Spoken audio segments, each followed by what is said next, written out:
to the Startup Funding Espresso. I'm Hall T. Martin, where we talk about how to raise funding and invest in startups and the time it takes to drink an espresso. If you have a question about startup funding or investing, please go to the website, startupfundingespresso.com, and type in your question into the chat bot in the lower right corner to receive an answer.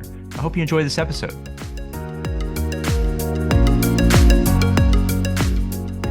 Hello, this is Hall T. Martin with the Startup Funding Espresso, your daily shot of startup funding and investing. Limited partners consist of pension funds, university endowments, family offices, and high net worth individuals. Here's how LPs select VC funds for investment.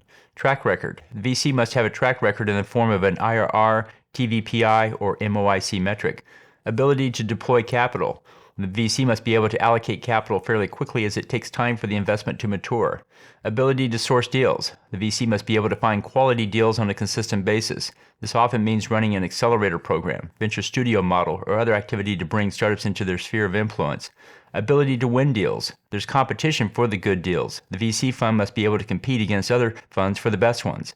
A fund model that is viable. This means that the fund invests the right amount into each deal to create a strong portfolio, but is also manageable in number.